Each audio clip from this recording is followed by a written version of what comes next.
Hello, my Bill 1000 Nation. How's everyone doing today? Hopefully, everyone's having a great day. If not, I hope it gets better from here. We are back with something different. And I know. Normally we have Coffee House Crime, but honestly, it doesn't get the views that I want. The views that I know it deserves, actually. So I enjoy it. Just because I enjoy it doesn't mean, everyone else enjoys it. We got to think of the community. I'm not saying we're never going to do Coffee House Crime again, but it gets like 34 views. Like, that's not great. And that's over like a 2-week time period. So for the time being, we are going to be doing Mr. Nightmare and his place. We'll see how that goes. So if you guys are as ready as I am, please. Oh, wait. So we're doing Mr. Nightmare, and this one's going to be titled 3 Creepy True Cornfield Horror Stories, Volume 2. All right. I'm excited to get into this story. If you guys are excited as I am, please go ahead, turn them lights down low, put on something comfy, couple, something special. Let's get horrified. It's in the title. We're running with it.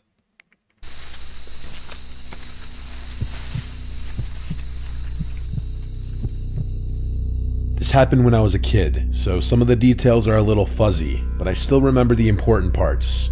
I grew up in Nebraska, and I used to bike to school every day because my parents were always working. It was just easier that way. We lived in a rural area surrounded by farmland, and the route to school took me past this massive cornfield. Looking back, it probably wasn't that big, but it was the kind of place that looked like it went on forever, especially when you're a kid. Our house was on the other side of the field. But my parents were always clear about one thing: don't cut through the cornfield. They were worried I'd get lost without a cell phone, and I didn't really question it. I'd seen how easy it was to lose your sense of direction in there. So every day, I'd stay on the main road and bike all the way around it. I didn't have many friends that lived near my house, so I'd always bike alone. I didn't mind the longer rides. I actually developed a love for biking from doing it so often.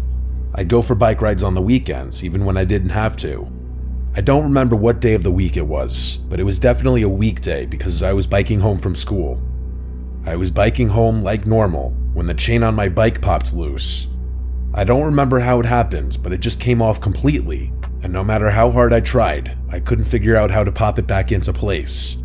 My dad had taught me how to fix my bike, but nothing I tried worked.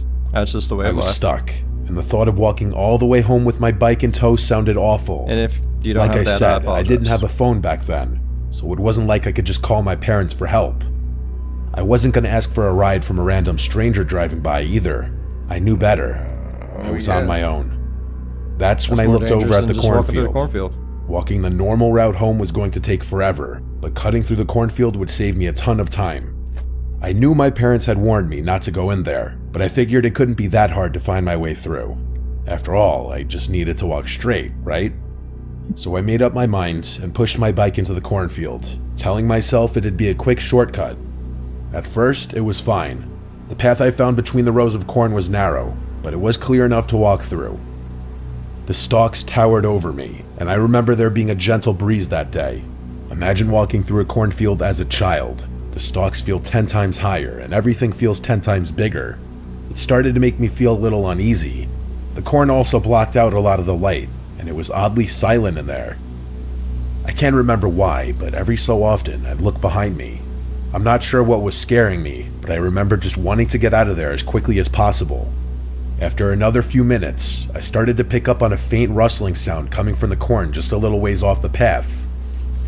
I stopped and listened, trying to convince myself it was just the wind. It didn't sound like the wind, though. It stopped, but as soon as I started walking, I heard it again. This time, it was a little louder and a little closer.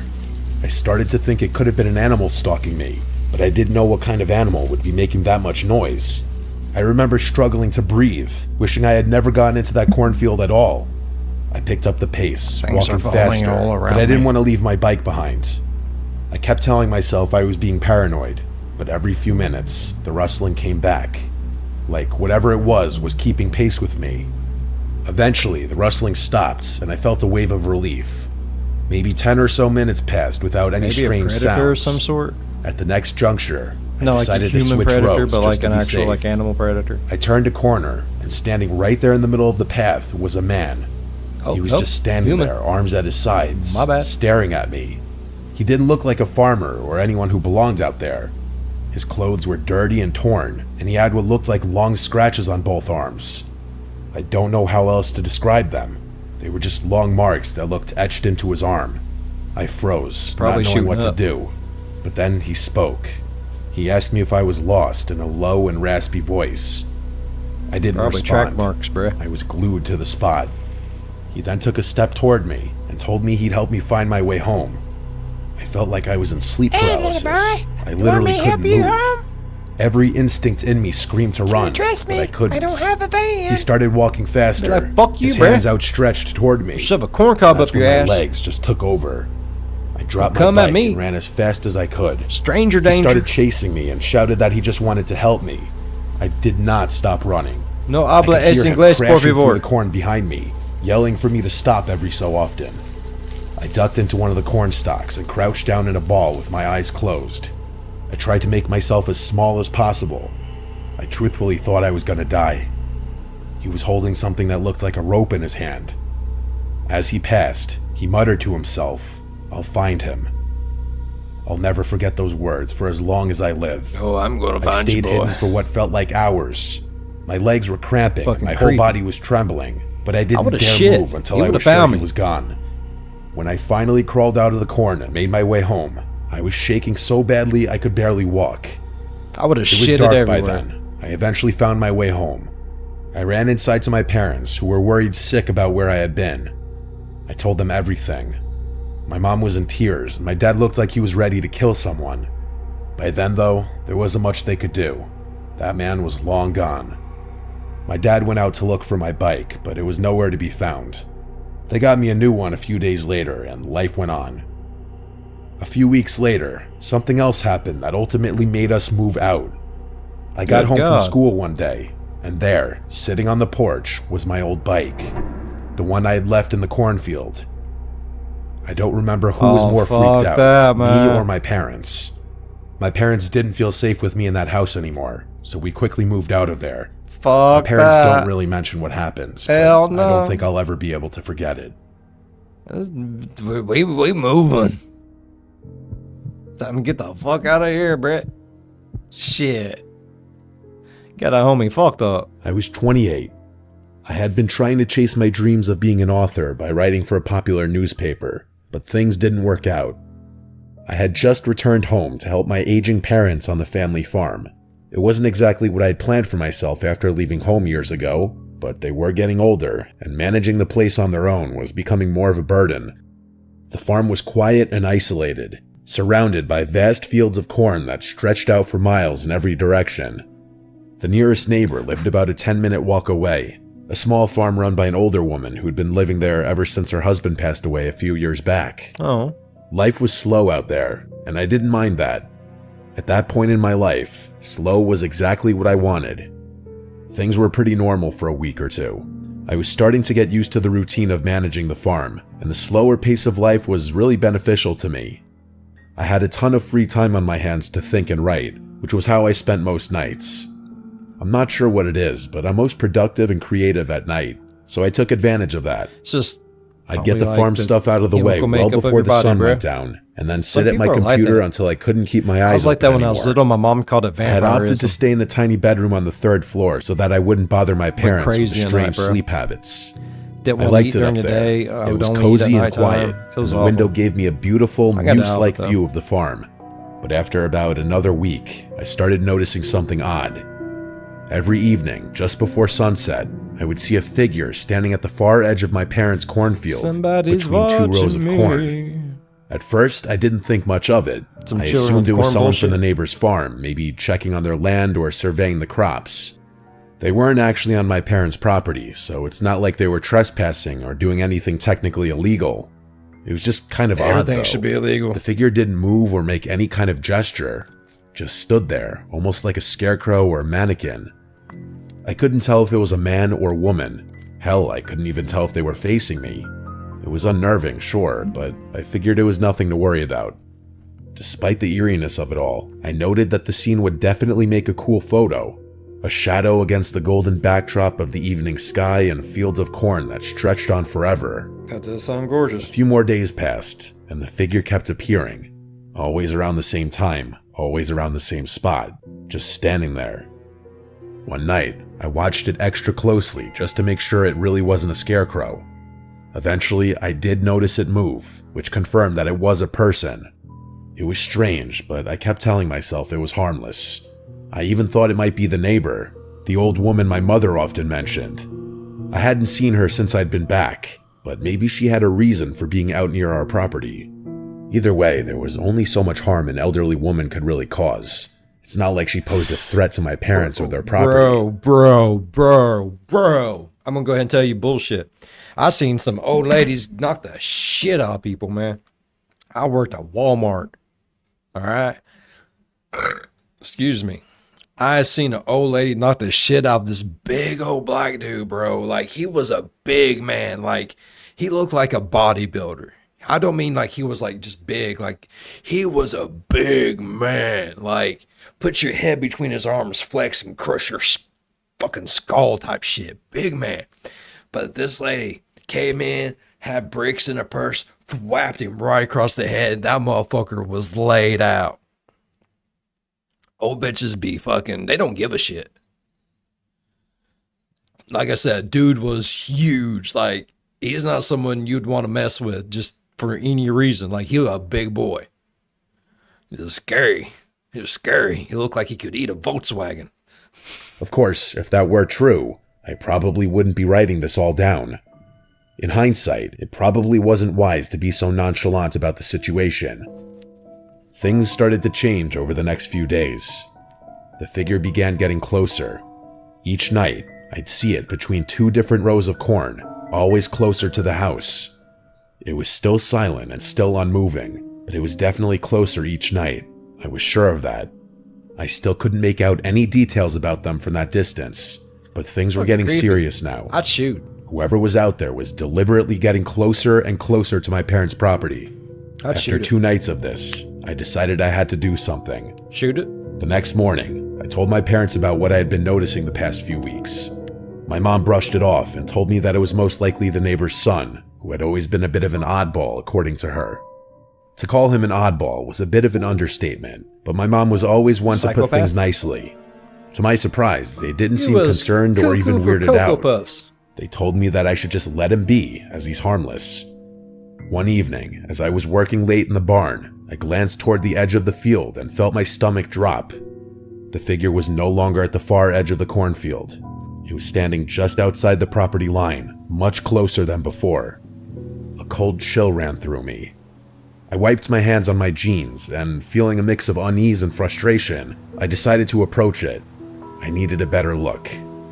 I walked to the edge of the field and yelled, "Who's there?" But as soon as I got close, the figure turned and sprinted between a row of corn. Well, now you know I it's went to looking at chase you. it, but as I was turning the corner, I literally saw him dive into a row of corn, disappearing from sight. My heart was pounding as I stood there scanning the field, but there was no way I'd be Shoot able the to find him. motherfucker. It's not like I was going to start searching blindly through the corn stalks. I was really freaked out at that point. Even if that had been a troubled kid, I don't think I was comfortable with him on the property. The next morning, I headed over to the neighbor's farm, hoping to clear things up. The old woman answered the door, so I just asked her bluntly without sugarcoating things. She seemed really confused when I told her about what was happening.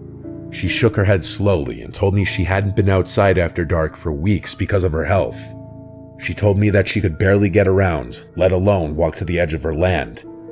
I then asked her about her son. She told me that he left home years ago and hadn't lived with her since. I froze as she told me that. I could feel my skin start to itch. Whoever I had chased the day before wasn't her son. Oh. It was a complete stranger. I left her farm with a Fuck growing that. sense of dread. Whoever or whatever was lurking near the cornfield wasn't from her place. I immediately told my parents about what she told me, and they grew concerned. My mom suggested calling the police, but my dad insisted that would be a waste of time since they hadn't actually done anything illegal. All right. My dad instructed me to stay awake and wake him up should that person come back, which I agreed to. For the next few days, nothing happened. Like, Is the that figure a wasn't there anymore, Fireplace which was going a straight relief. through a window. Maybe they had noticed. Anyone else see that shit? Is this a window behind the fireplace? Like that's a chimney, right? And this is a window, right? This right here. It looks like these. There's even a little foo-foo right there. See the little foo-foo? What kind of fucked up, stupid ass house is this? They need a better contractor. You ain't supposed to put a chimney through a window, bro. Dumbasses. Can you put a chimney through a window? Am I stupid? You figure not. me confronting my neighbor, or maybe they had simply decided not to return after being chased. Either way, I was relieved. Later that week, I was out in the barn finishing up some That's chores just fucking when with me. We gotta everything get went off dark. this picture. Thank you. When I say dark, I mean it. The entire farm was suddenly plunged into darkness, and the power cut out without warning. All the lights inside and outside the house flickered off. I never carried my phone on me in the barn, so I was truly blind. Be carrying a gun, bro. My heart started racing. I had a feeling I knew what had caused the outage. I fumbled in the dark for the flashlight I knew figure was in the nearby cornfield? somewhere. After finding it, I sprinted out of the barn Getting itchy, toward the bro. house before stopping in my tracks. I wanted to run inside, but knew that Run would be the inside. cowardly thing Fuck to this do. shit, bruh. I was about to run around the house to check the breaker main when I heard Fuck it. the house. There Burn was a that faint bitch down. rustling sound coming from Burn the down the corn. cornfield. Live in the The barn. realization hit me. That person was on my property, within mere feet of me. I turned and swept the beam of flashlight across the field, trying to be as quiet as possible. For a moment, nothing happened, just the same rustling sounds. But then, out of the corner of my eye, I caught a glimpse of movement. I jumped and shakily pointed my light toward the source. There, just a few No, feet sir. away from the barn, was a man. I could see that now. It was a man with a few patches of hair on an otherwise bald head. He was wearing overalls and staring directly at me with this menacing look. I glanced down at his hands. He was holding a rusty garden trowel. Fear took over me and I ran. To my horror, I heard him begin to chase after me. I sprinted into the cornfield, hoping to lose him in there. I turned to see him in full pursuit, running as fast as he could. I turned a corner, and before he could see, I full-on dove into a row of corn. I sat there with my heart racing, trying to cover the sound of my breathing. A few seconds passed before I saw that guy run past me. It was the most terrifying moment of my life. I wanted to make a dash for my phone and call the police, but I was too afraid. I sat there silently for a few minutes, contemplating the situation and my life. Fuck that, man. Eventually, I got out of my hiding spot and ran all the way back to the house, which was still cast in pitch black darkness. I called the police and woke my parents up. The police searched the property and found nothing. They did, however, find the source of the outage. Someone had dumped a bucket of water on our breaker main, which What tripped the the whole fuck? thing. The next day, I helped my parents install some added security measures, and even went as far as to tell the Turrets? neighbor to be careful. I was only on the farm for another month, but nothing happened in that time frame. It killed me to leave my parents alone on the farm with some psycho lurking about, but I had to move on with my life. They hired a farmhand to deal with the chores, so I wasn't really needed anymore. This was by far the most bizarre and unsettling experience I've ever been through. That's sad. You wasn't Something I needed no still more. think about a lot. That's just mean. Everyone should feel needed. I want to feel needed. Need me. I recently moved to Iowa to get away from things. I got some dead-end job that pays a decent buck. Iowa, bro. It's not so bad. Who the I'm fuck definitely moves to not gonna Iowa? But stay out people here that want to get forever, rid of but the peace and away from quiet is shit. good for me. There's a the lot of fuck's in farmland Iowa? around here, which I'm sure Sorry if doesn't you're from surprise Iowa. any What of the you. fuck is in Iowa? The rural environment is definitely not something I'm used to, coming from the city and all, but I'm slowly adjusting to it. About 6 months ago, I found a modest home with dirt cheap rent that I lived in for a few months. While the house itself was small, Why is the the rent property dirt was cheap, though? actually pretty big. I had a lot of land in the backyard, more than I knew what to do with. I'm not sure if it was a farm my or ears are abandoned, so but itchy. there was this massive cornfield that sat right next to my house. This one's Like, creepy, The field yo. ended at a little wooden love it. fence that sat a few feet from the physical structure. You could practically touch the outside of the house and the fence at the same time. That's how close they were. Why would you want to As do you that? could probably guess, I didn't have any neighbors. Despite what That's you right. might think, I found the isolation really peaceful. Sometimes in the evening, I found myself staring into that field from the window, reflecting about my life as the stalks billowed gently in the wind. I probably would have stayed in the house for a longer period of time had it not been for what I'm about to tell you. What are you about to tell me? It was a windy October night. Oh, One of those fuck. cold nights that makes you want to sit in the comfort of a warm bedroom and look out the window at the wind blowing things around. Yeah, I don't ever want I to do actually that. like being outside when the weather's like this. Me I know I'm a too. little odd in that regard. Nope. There's I just feel you. something about shoving my hands in my jacket pockets when it's cold that makes me feel good. It makes you I was feel smoking comfy a cigarette and on the cozy. house's back deck, surveying the yard one more time before going back inside. I was almost finished when I heard it. A scream. It wasn't the kind of distant animal cry you hear sometimes out in the country. No, It was this was me different. running It was bucket sharp, naked through the woods. high-pitched, Screaming. and unmistakably human. It sounded like it could have been a child, maybe a young boy. The sound echoed from the cornfield just beyond the house. Just old Bill 5000 Without naked thinking, howling at the I moon. ran inside, grabbed my hunting rifle, and went back out. I'm not sure what came over me, but there was no way I was going to ignore a child That's my dream. I want to own a bunch of land. I want to strip down bucket naked, and I just want to run through the woods and howl at the moon. Like wolves do it, and they look so majestic and free. I mean, I probably ain't going to look majestic and free, but I want to know what it feels like. You know what I mean? You know, it's the little things in life. that was potentially in danger. As I was running toward the cornfield, the scream came again, louder this time. I stopped in my tracks, scanning the dark, but I couldn't see anyone. I called out to the kid, asking him to scream again so I could find him. Silence. Adrenaline was Is surging through anybody me at out that point. there? I jumped the fence, picked a random row of Can you corn, scream and ran for alongside me? it, using my phone's That's shitty creepy, flashlight to see. I kept yelling out, but that kid never yelled. Hey, kid, scream for me. Kid! Hey, kid, scream for me. That's probably not something you need to be running around your property fucking screaming out. No, just don't do that. Back. Eventually, I realized I was in over my head. What the I fuck? called Yeah. the police and explained to them what I had Yeah. heard before returning to my house, waiting for them to arrive. When the officers arrived, I insisted on helping them search the field. They I'm let me gonna help help, you which find I the was screaming grateful kid. for. We searched for at least half an hour, calling out to that kid the whole time. He never yelled back, though. There was nothing out there, no footprints, no signs of movement, not a single trace that anyone had been in that field. Eventually, we gave up.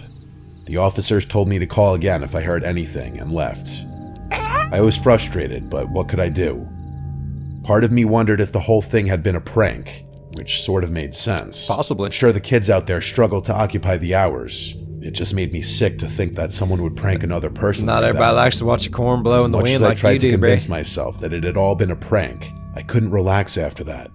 Little did I know that the situation was about to go from a 1 to a 10. Oh, As shit. I was upstairs getting ready for bed, something from outside the window caught my eye. It was the last thing anyone would ever want to see outside a bedroom window. Your grandparents doing it.